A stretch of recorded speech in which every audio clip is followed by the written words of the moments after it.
amigos e amigas, sejam bem-vindos e bem-vindas à nossa segunda videoaula.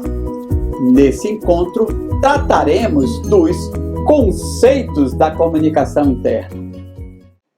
Conceitualmente, a comunicação interna é uma ferramenta estratégica para a compatibilização dos interesses dos empregados e da empresa, através do estímulo ao diálogo e à participação. Muitas organizações costumam utilizar a comunicação interna apenas para informar os seus públicos, o que é um equívoco muito grande.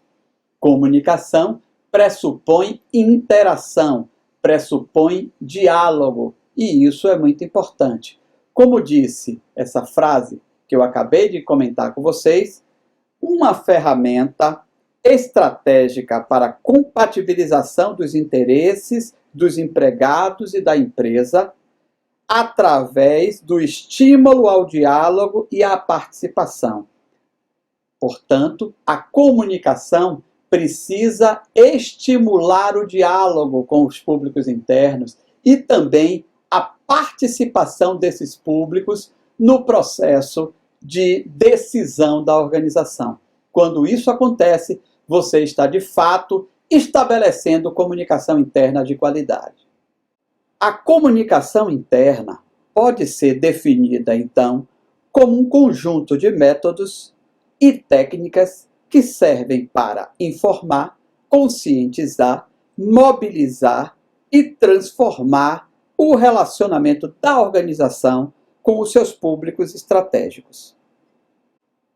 Ela pode ser entendida como uma malha ou rede, ou ainda um sistema de canais, veículos, interfaces, enfim, de fluxos informacionais globais dentro de uma organização, que, por sua vez, estrutura os sistemas formais e informais de poder, trabalho, convivência, aprendizado e sociabilidade nas organizações.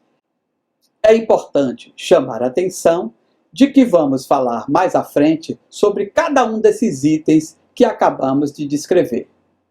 Quando falamos que a comunicação interna é uma malha ou uma rede, nós estamos dizendo que é algo complexo, que envolve uma série de questões, como foi falado, de fluxos informacionais, de redes informais e formais, ou seja, daquelas redes que são estabelecidas formalmente pela própria organização e também por aquelas que a organização não tem controle, que cabe apenas monitoramento. Falaremos um pouco melhor disso na aula sobre os fluxos e também sobre as questões ligadas aos canais formais e informais. Mas agora é muito importante a gente estabelecer como base para o nosso pensamento daqui para frente, durante o curso, de que quando a gente está falando de comunicação interna, não estamos falando em apenas algo operacional, mas algo que cabe pensamento estratégico e que deve ser pensado no corpo estratégico do planejamento da organização. E também é importante chamar a atenção de que quando estamos tratando de comunicação interna, estamos tratando com públicos essenciais para a existência e sobrevivência dessa empresa ou organização.